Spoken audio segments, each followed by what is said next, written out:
in the Southeastern Conference this year. So we are just about underway as Crowther will face Derek Curiel to start things off. And the first pitch in there for a strike. Rest of two is 15 doubles, and he has been a real catalyst to get this offense going night in and night out.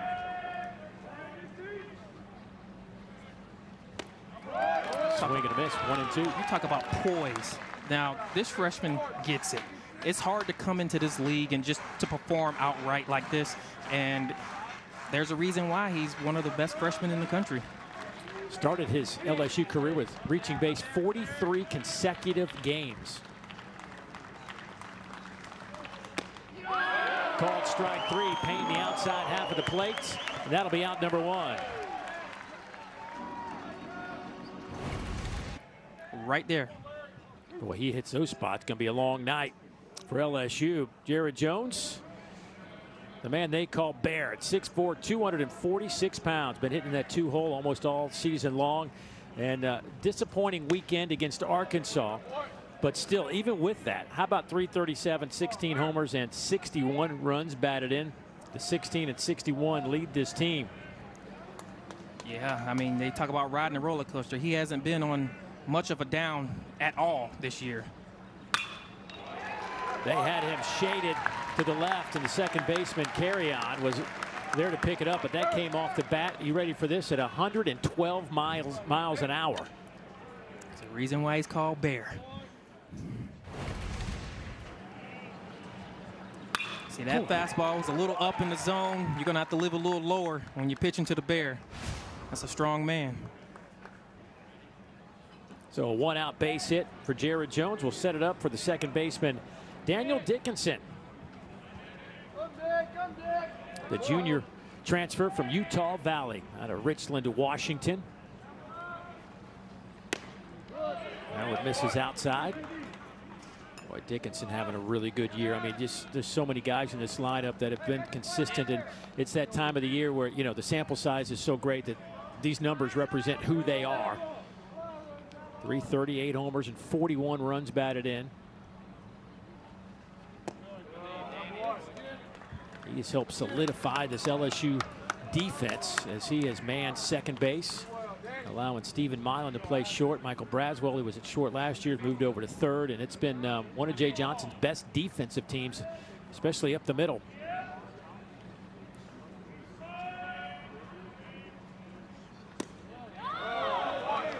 Braylon behind the plate trying to frame that one up for home plate umpire Brian Hell. Didn't get the call, and it's 3-0. And we talk a lot about Jared Jones, but when Daniel Dickinson goes, this team goes. He leads the whole team in on base percentage at 474.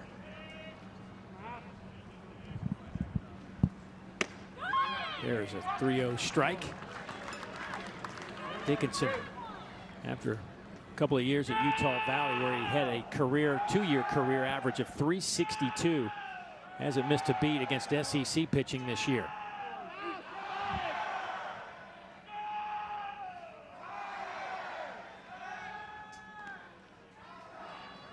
Jared Jones has swiped 5 bags this year. 5 out of 9 on the base paths. He even runs like a bear. They can go up to 35 miles per hour. I'm not so sure this bear is going to get there. Although this ball smoked out to left. It is out of here. Home run for Dickinson. A 2-run shot puts LSU out in front early.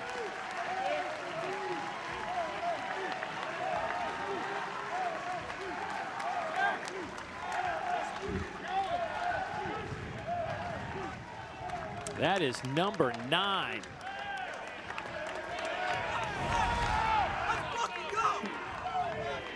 Ashton left that one kind of middle away, allowed Dickinson to get his hands extended, and like I said earlier, when he goes, this team goes. Dickinson extends his hit streak, 5 games now. Reached base the last 10 and giving LSU a 2-0 advantage, and picks up RBIs 42 and 43 on his 9th homer of the season.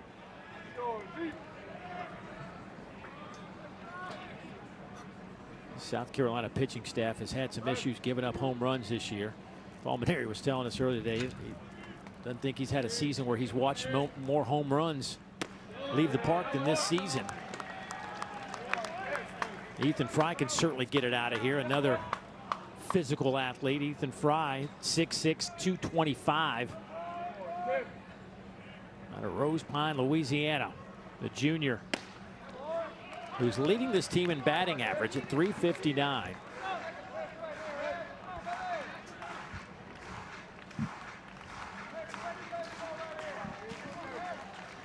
Ten homers, 38 runs batted in.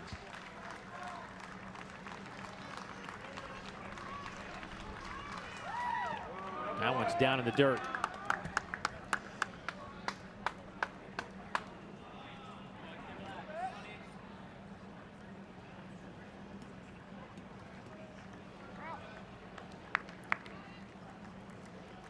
Fry last year, tell you how good he's been. Last year hit 228. Talk about a guy who has changed things at the plate. It's Ethan Fry. This one's smoked out to center. Nathan Hall on the run on the warning track. Makes a catch. That'll be out number 2. That'll just go down as an F8, but boy, he hit that one hard. 109 miles an hour off the bat. Flags trending out to right center field, but about an hour ago they were really blowing out to center field. I'm glad they calmed down a little bit. Yes. There might be more than one leaving the yard today. Luis Hernandez has left the yard 7 times this year, the LSU catcher. Hernandez, 4th-year senior, a transfer from Indiana State where he spent 3 years. Young man out of Puerto Rico. He'll catch a couple of games every weekend. Kate Aaron Beatty will be the other catcher we'll see this weekend here in Columbia.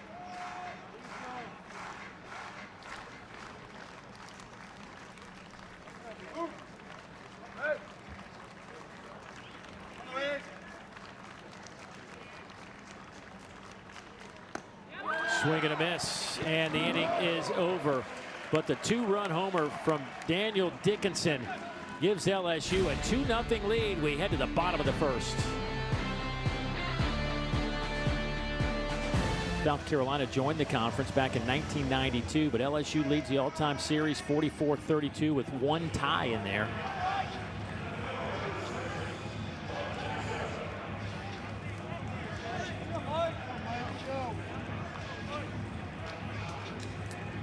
So Connor Ware getting the opening day start on this weekend series.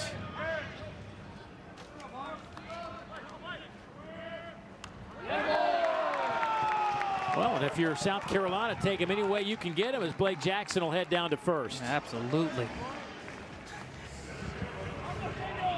That is the 5th hit batter of the year by Ware.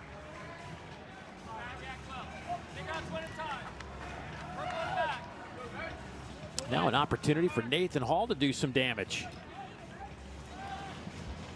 Connor Ware throws a lot of fastballs. You know, maybe that's something that South Carolina can take a look at, but he sprinkles in a couple off-speed, curveball, changeup, and slider. Ground ball, little chopper back up the middle. Milam will underhand toss it. They'll say the out. The ball was bobbled on the exchange from the glove to the hand, but they will get the lead out. And that'll be 1 down.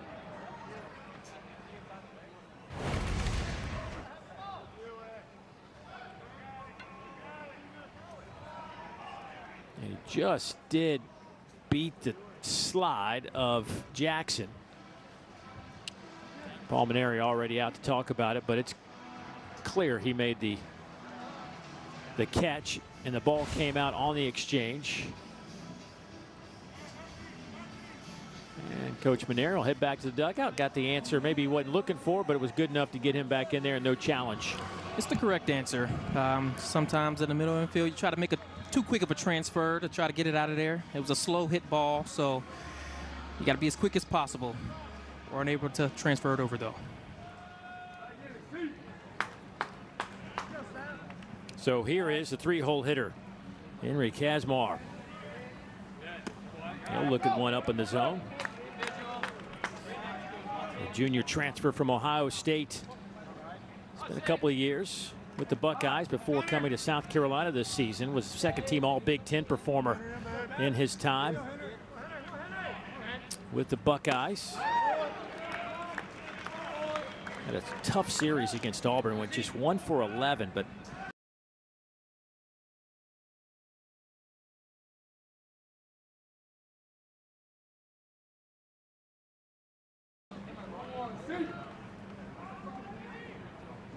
three-two pitch on the way. Runner goes.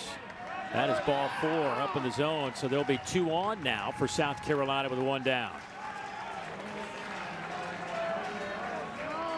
Connor Ware, the junior out of Madison, Mississippi, a couple of seasons at Pearl River Community College before coming to LSU this season.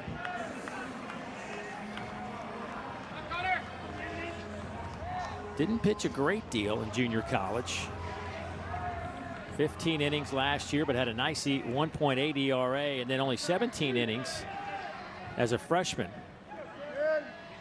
But went 3-0 with a 1.5 ERA. So when he's been out there, it's been good.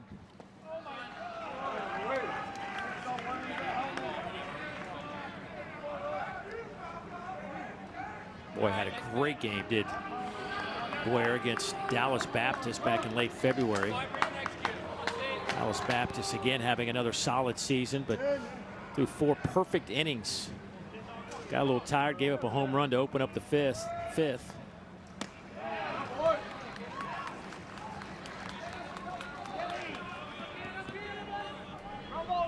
This is his 6th start of the year as he faces Kennedy Jones, a designated hitter. Kennedy has a couple of home runs, 16 runs batted in. That's sharply hit. This could be 2. Braswell over to Dickinson. To throw to Jones is good, and that'll get LSU off the field. Well done defensively. Absolutely. Rankings all season long. Wes Johnson and his program, boy, they have turned the corner.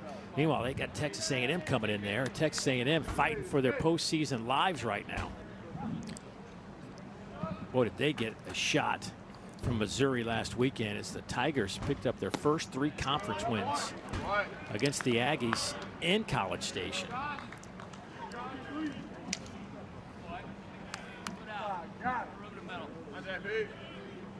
Josh Pearson getting the start tonight, the senior out of West Monroe, Louisiana, a huge favorite with the folks in Baton Rouge. Has just had a wonderful career, fighting for playing time in the outfield with Jake Brown.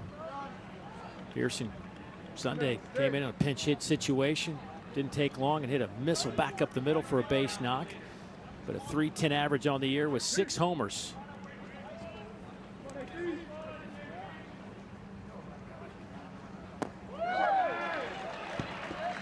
Big swing and a miss, 2-2. It's a good problem to have. Guy hitting over 300 and trying to find some playing time for him. That's how good it's been.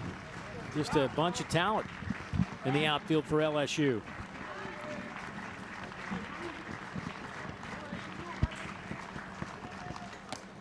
Off the plate, 3-2 from Crowther.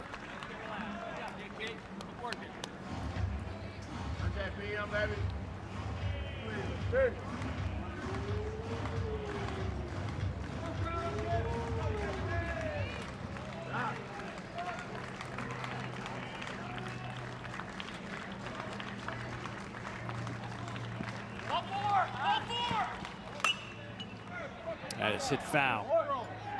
Boy, Jay Johnson came out. He said the clock had expired and that should be ball 4 before the pitch was even thrown.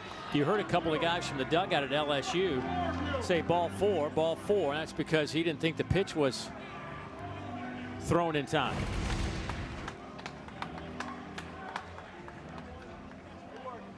Boy, yeah, you could see it in the kind of that advertisement top left of that blue screen, and he was right. It hit 0.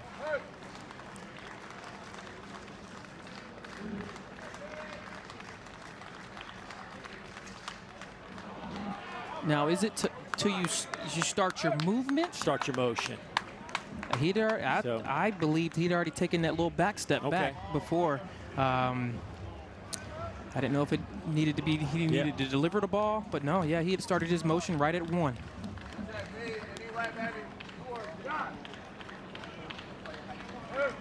Well, Crowther can clearly see it. Plenty of time here. 14 seconds for a little blooper. The Crowther will get off the mound and catch. Pitchers are athletes too. Some. That's a great point. Have you seen Kyle Peterson sprint? I have. Oh, and it's man. not pretty. He hurt his shoulder one good time You sprinting. see, you know that story. I was going there, yeah, trying to race in the yard, and that didn't end well for Kyle. That's where Ashton's going to have to live tonight. Inside, keep guys off balance, not allow them to get their hands extended. Here's Stephen Milam, the shortstop who has been just about as good as you would want a shortstop to be defensively. I think Stephen hitting .283 with 10 homers and 42 runs batted in. Like to see that average up a little bit, but still, I mean, it has been a fantastic year for Stephen. Well, he had a great run of it down the stretch last year as well in the postseason. In fact, Milam last year 7 for 11 versus South Carolina. Both games in SEC tournament where he scored 3 runs, had 4 runs batted in.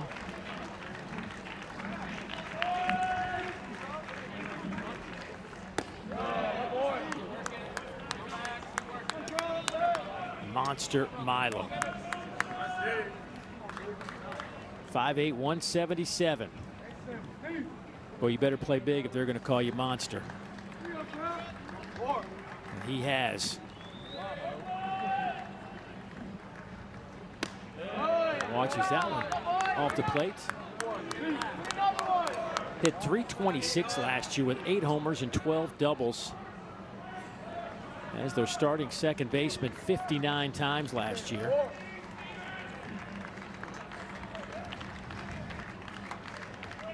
Oh, it's full now at 3-2. Milam's not a guy who's going to expand too far out of the zone. He has more walks than he has strikeouts this year.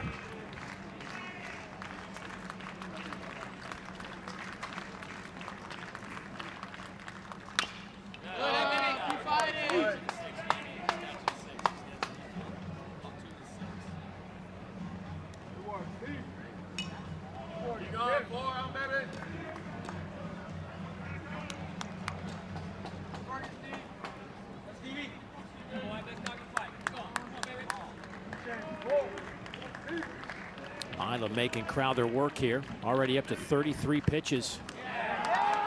And draws ball 4 as that one gets away. Throw a 1-out base runner for LSU. As you look at the overall SEC standings, despite a couple of bad weekends.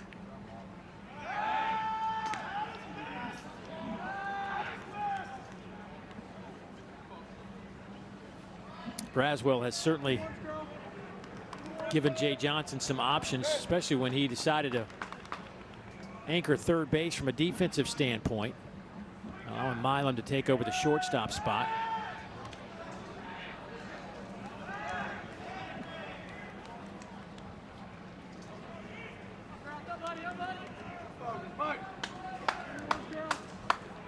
Braswell in 2023 on that super regional team where he was a starting shortstop at .255. 1 homer that year. His freshman year got over 200 at-bats in 2022 and hit .284 with a couple of home runs. And then last year really took off offensively, hit .311 for LSU, and certainly been a disappointing season in terms of his batting average at .219 this year.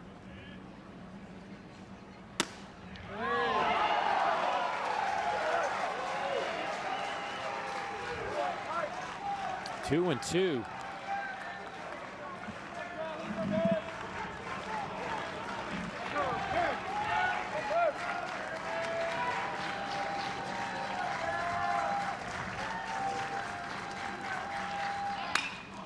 Shot out to right field, base hit for Braswell, and that'll get Milam to second base.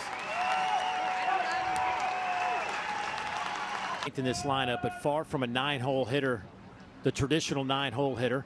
321 with 15 doubles, tied for the team lead in that department. But right back up the middle, Taylor made, and South Carolina able to turn it, and they'll get off the field. So we've seen. No, yeah, I was able to kind of sneak through here. I think it comes with knowing a couple people.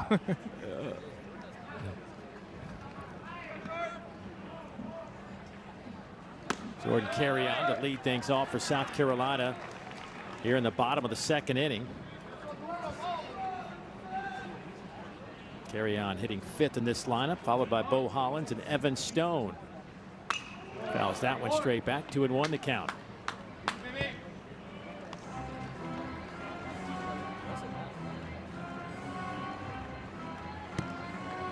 Connor Ware making the start. 4-1 on the year, 20 innings pitched. Did he go? No swing, says first base umpire Danny Cricks. Opponents hitting just 176 against Connor Ware this year. 3-2 now. Yeah, you look at the ERA and it's not indicative of what he's able to do against the batters.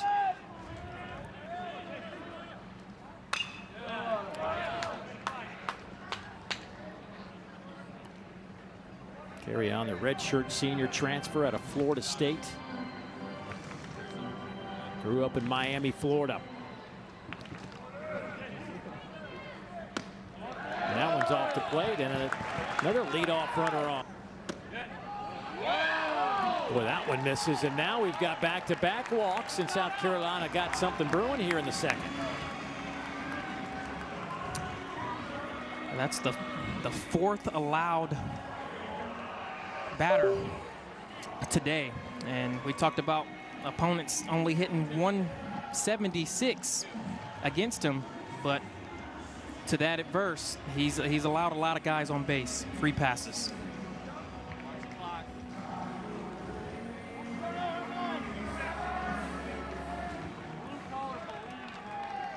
Evan Stone, the senior out of Irmo, South Carolina. Big swing from Evan. Boy, Evan's been despite the struggles of this team, he has been a rock for this group. Absolutely, he brings it every single day, even with it being a down year. Squares up to bunt, and Braswell can't catch up to it, but that'll be strike number 2. He shows up at the ballpark ready to work every day. I think that just shows you what kind of character he has with this being his senior year. I think that's the type of leadership. A lot of people always think that leaders need to have certain numbers or have to be performing at the highest at all times. No, leaders come from being able to know your teammates and getting the best out of them as well. Here's the 0-2 to Stone. Just misses off the plate.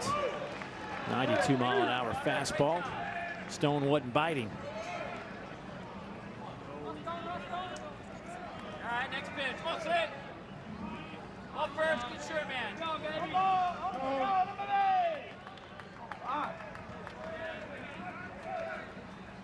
Fouled straight back.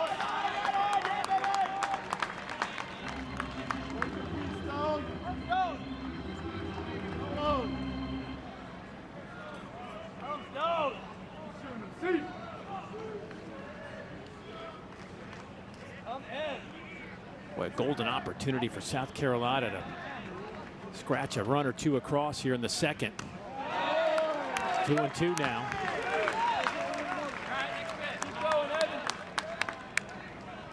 Stone, a rare 4-year senior. In this day and age, you just don't see a whole lot of those guys anymore. It's very rare. Stood the test of time. Fouled back.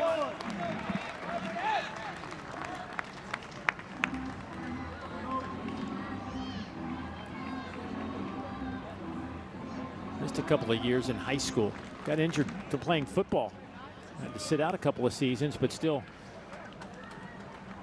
Mark Kingston and his staff saw enough in him, brought him on board.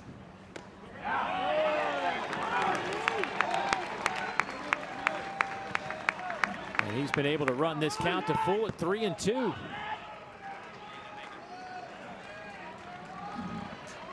Stone, a .237 hitter on the year with those 4 home runs.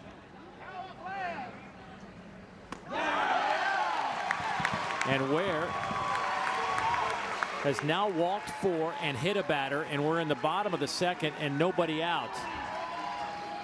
It's a season high 4th walk for Ware. And it looks like Newt is getting up in that LSU bullpen area. We thought there was a chance that he might be a starter today. Jaden Newt, the right-hander. And Jay Johnson making that walk out. This may be it. Yeah, he's going to go ahead and make the call. He can't handle any more walks.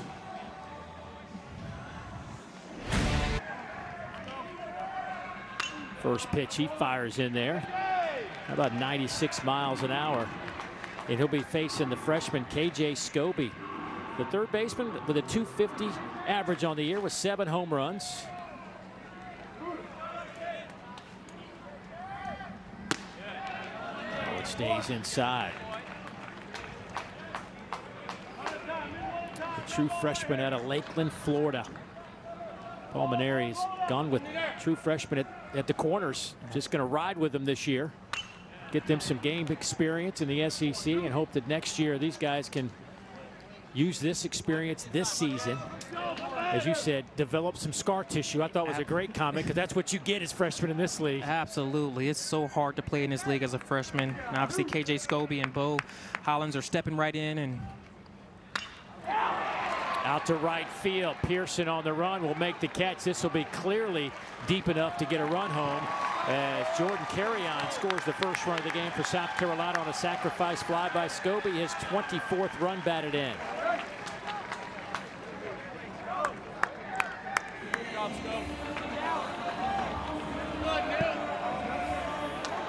The Gamecocks cut it in half.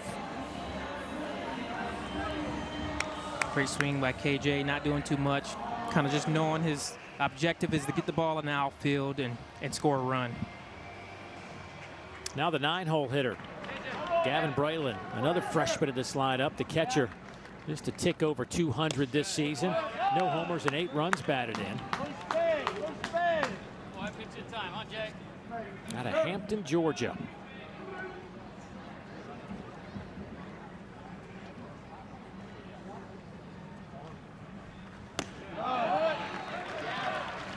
Two and 0.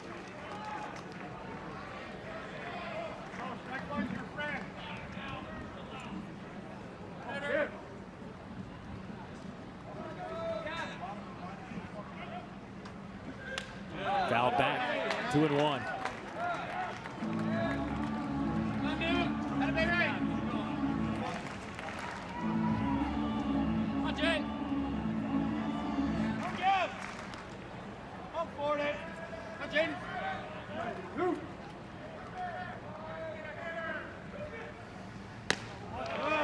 Misses wide on that at 96 miles an hour. And now it's 3 and 1. Talk about a good hitter's count for a guy hitting 203. You'll take this. Absolutely. You can all go with 2 mindsets. Be aggressive or see another pitch. Being aggressive on a fastball running in on him. Newt with that ERA right around 4. He struck out 29 guys this season. Walked just 11. Fouls off another one.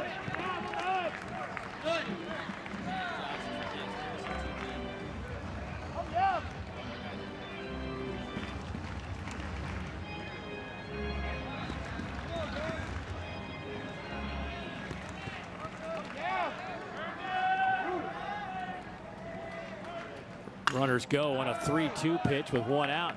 He fouls another one off to the right side. Good day to be sitting over there on the right side if you're looking for some BP balls. Fill up that bucket.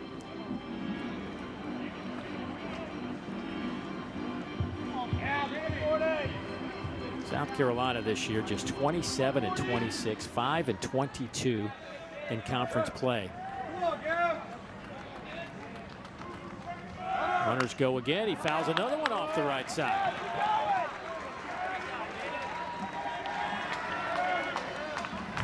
South Carolina's really making the pitchers work this inning. Got 3 walks so far and a lot of spoiled off pitches.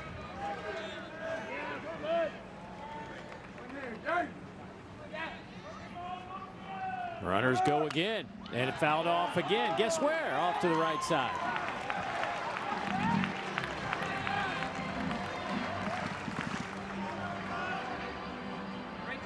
That's probably his 4th foul ball. Just camp out over there, and you're going to get one.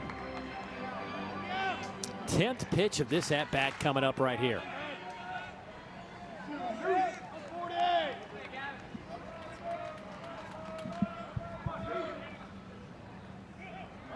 Runners go again. Ground ball. Good thing they put him in motion. Milam's only play is over to first. So they avoid the double play, but move the runners up to second and third with 2 outs. See, that's the thing you won't really see in the box score.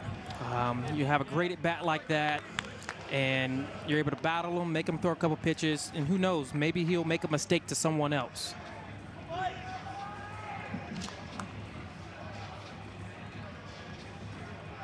Lineup flips back to Blake Jackson now, who started this game being hit by a pitch, the very first pitch of the game.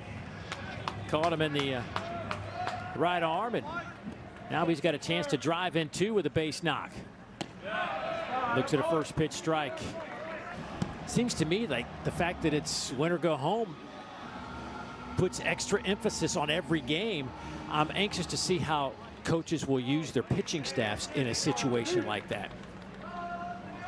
Derek Curiel, top of the lineup for LSU to start things off. Curiel struck out looking his first time up against Ashton Crowther.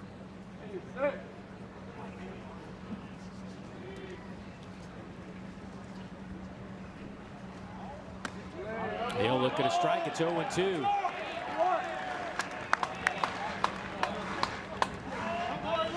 Derek Curiel is number 6 in the conference in hits, 7th in doubles, 7th in walks, 7th in on-base percentage, 10th in batting average. There aren't many that just roll into this league and put up those kind of numbers. It is a real treat to see that happen, and you just wonder what the future is going to look like, especially when he takes over at center field, kind of his natural position.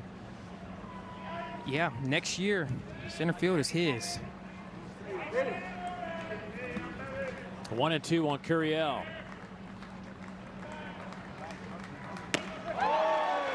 Back-to-back strikeouts.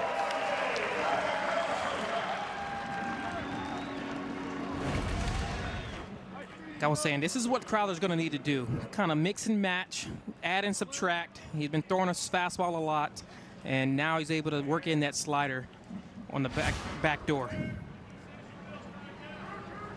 Jared Jones hit a ball 112 miles an hour right back up the middle for the first hit of the game back in the first inning.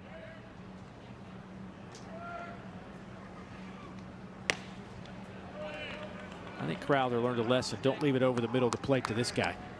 Yeah, you want to live off the plate or in on the plate. Maybe try to get him to get himself out. Yep. Jared Jones with 16 homers and 61 runs batted in. The man they call Bear, third-year junior out of Marietta, Georgia. Last year hit 28 home runs, the 4th highest total in LSU history and the most since Matt Clark back in 08.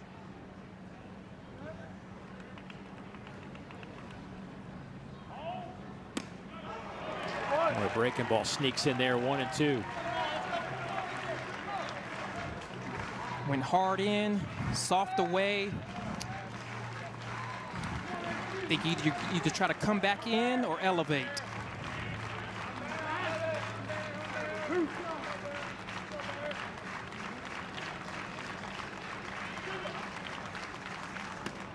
They went upstairs and misses. 2-2 the count. I like that. If you're going to miss up, miss up. Jones sped him up. Maybe try to go a little something soft.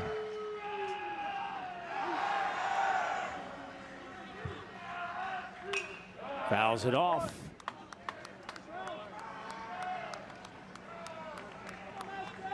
Jones 4th in the SEC in runs batted in, 5th in total bases, 5th in hits, 7th in home runs.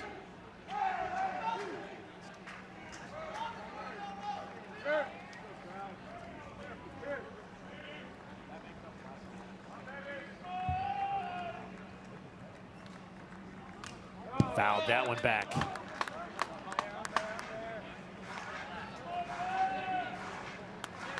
Don't see that every day.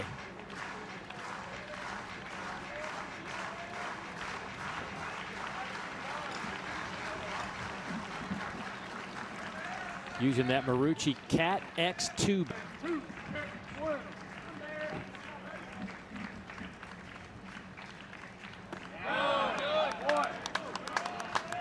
Talked to Jared. He's changed bats a couple of times this year, and I was like, you know, what makes you change him? And he says, sometimes I just, if I'm facing a guy that's throwing really hard, maybe I want a little lighter bat, a little more bat speed. So varies by ounces. And he's like, man, I just, whatever I feel like, whatever I feel comfortable with that day is what I'm going to use. I remember teammates being like that. They had to try everyone else's bat out, just kind of see what they like. They would get all the specifications that they wanted from other people's bat to try to blend into one.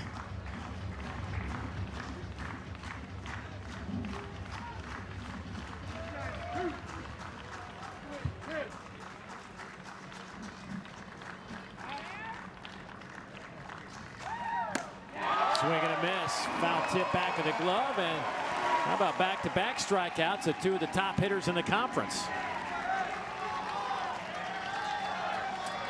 Back to the first inning, and here's what this guy did. Daniel Dickinson. Daniel Dickinson, he was able to get his hands extended. He got a pitch, missed right down the middle, and he did not miss it. Two-run homer for Dickinson, his 9th of the year. He now has 43 RBIs. Boy, that breaking ball doesn't hit anything but the backstop.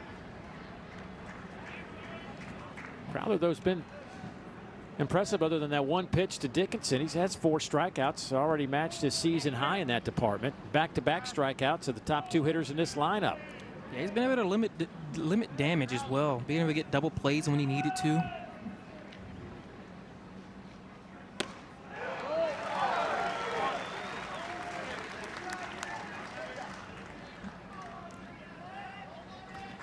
Really makes a difference when he's able to throw his off speed for strikes.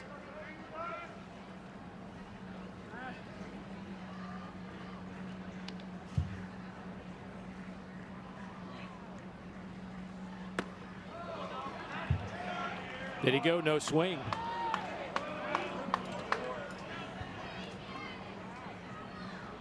Dickinson came in with certainly some expectations. D1Baseball.com had him ranked as number 3 on their top second baseman and ranked as the number 2 top transfer coming into this season.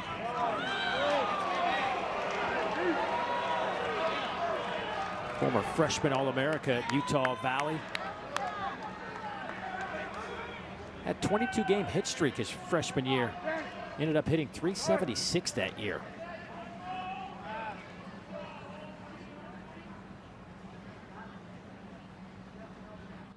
Ground ball, boy, they had him played perfectly. Carry out. Kazmar fouls this one out of play. What makes it so hard to kind of, I guess, adjust to that kind of pitch? What makes it difficult is obviously you got a guy who's throwing mid to upper 90s, and sometimes you're maybe looking for not only a pitch but a certain location as well. Think about where you want the ball to start and then maybe where you want it to finish. And sometimes when it's not in that, we'll call it a tunnel, yeah, then you give up on it sometimes. And we all go, why didn't he swing at that? Yeah. Ooh, nice little change up there. Foul tipped, 0-2. There's been a lot where people have asked me, why didn't I swing at that? And I tell them, I don't know. I'm thinking the same thing. Why didn't I swing at it? It's just got to be so hard to adjust, man. You know, just when guys throw so hard these days, 97, 98, and I don't know how they, especially these younger kids trying to adjust to a pitcher who's like a Kate Anderson, who's mid-90s with a fastball, who's got a great hook. How you play that game, man, I just don't know.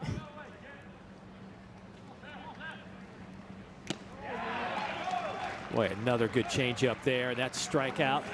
And out number 2. Yes, Jaden Nunez came on and limited damage on the bases loaded, and now he's going to work. Back-to-back Ks. And here comes Kennedy Jones, who hit into a 5-4-3 double play to end the first inning after South Carolina had a couple of runners on base. Average now at .258 with a couple of home runs this season.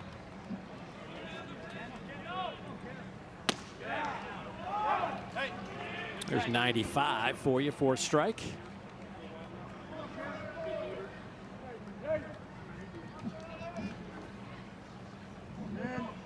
Jones has been playing some left field, been DH this year. Ground ball to Milam, charges, fields, throws, and that'll get LSU off the. Well, that ball was hit 108 miles an hour off the bat of Ethan Fry. Yeah, that goes back to that fastball. When they're sitting on it, makes things a lot easier to hit. That ball shot out to left. Blake Jackson on the run, makes a nice catch of Josh Pearson. Josh thankfully pops up. Boy, that'll make your heart skip a beat.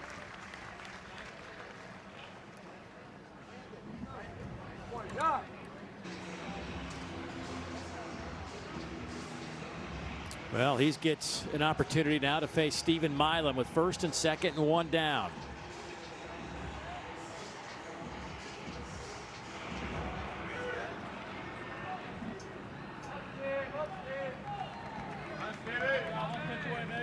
Milam walked his first time up. Ground ball. This might be the double play. Can they turn it? Milam hits into the 6-4-3 inning-ending double play. Somebody's going to get to Friday, I think. Ground ball off the bat of Carry On. Braswell playing in, makes it easy. Throw. If you look at the SEC standings, top to bottom, I feel like there might be somebody of that group of 8 that have to play on Tuesday that might be able to sneak in and get to a Friday. I mean, the fact that Florida right now is 13 and 14. Listen, the way they started, the way Mississippi State started, heck, Mississippi State let Chris Lemonis go 2 weeks ago, and they might even get into the tournament. A couple of wins down the stretch. Yeah, top to bottom. This is a very good conference. You know, Florida beating Alabama down 5-4 to Alabama.